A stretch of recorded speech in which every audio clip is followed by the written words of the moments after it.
accused person before you, he is a 19-year-old student of Sunshine School,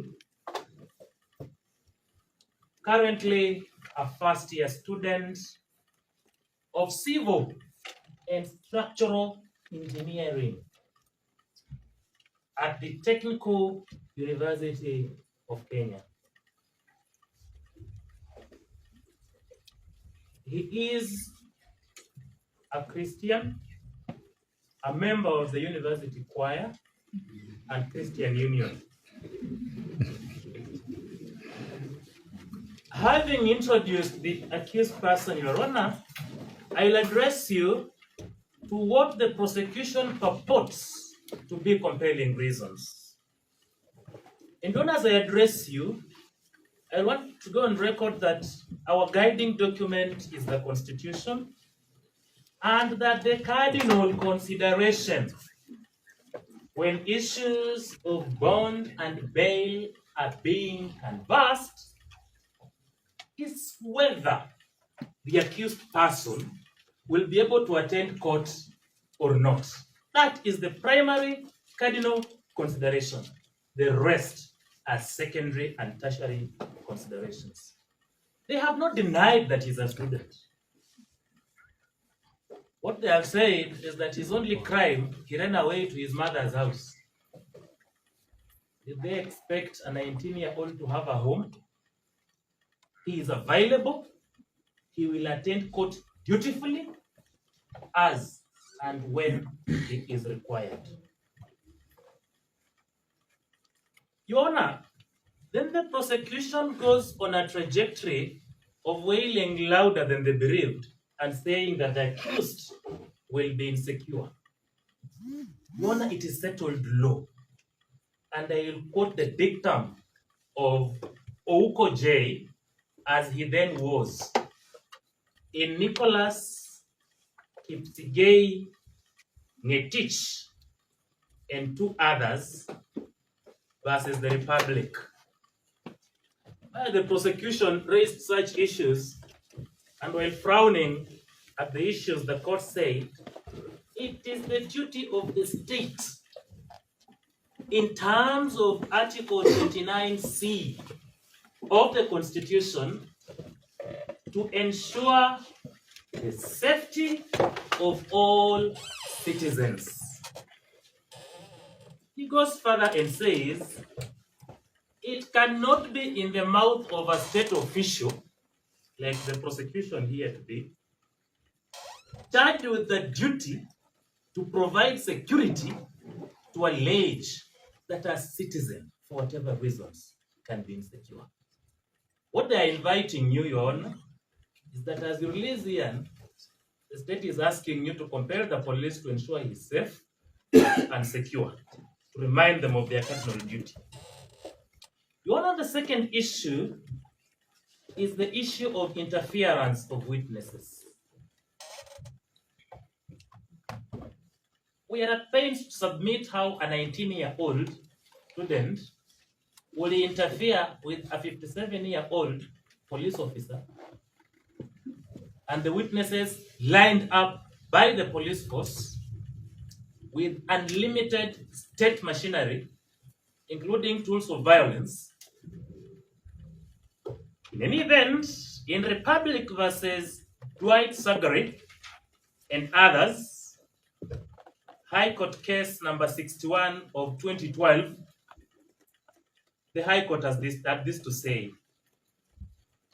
For the prosecution to succeed on the line of witness interference, it must bring before court cogent evidence of either real or perceived interference.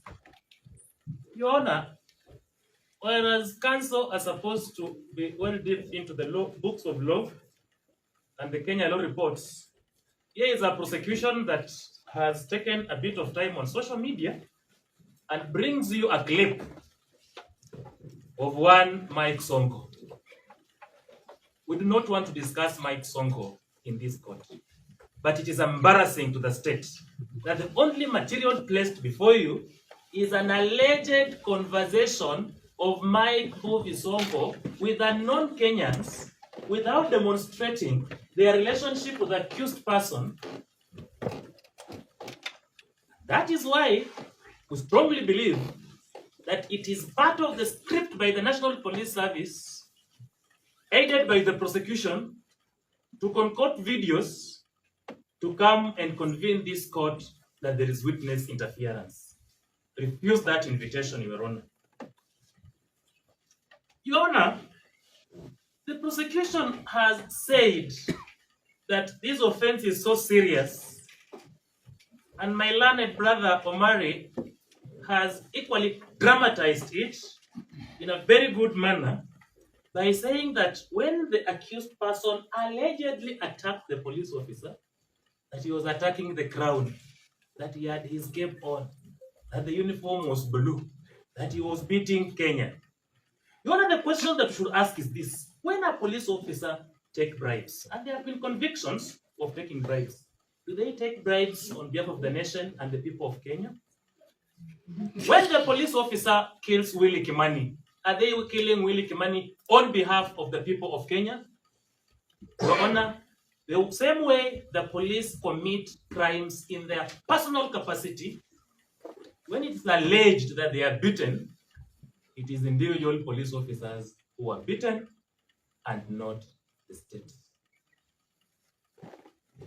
Your Honor, we submitted yesterday that the seriousness of the offense cannot be relied on by the state to deny bond.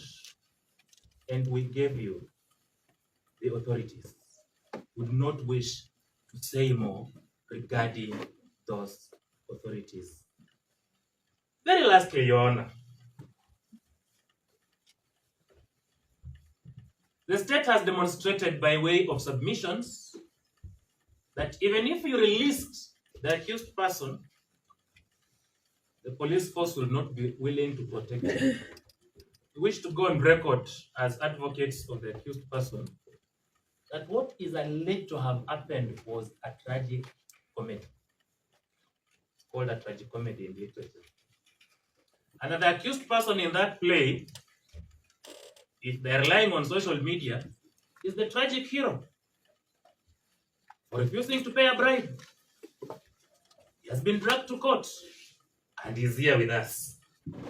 What will happen if you hand the accused person to the police officers who are in this courtroom in unprecedented numbers?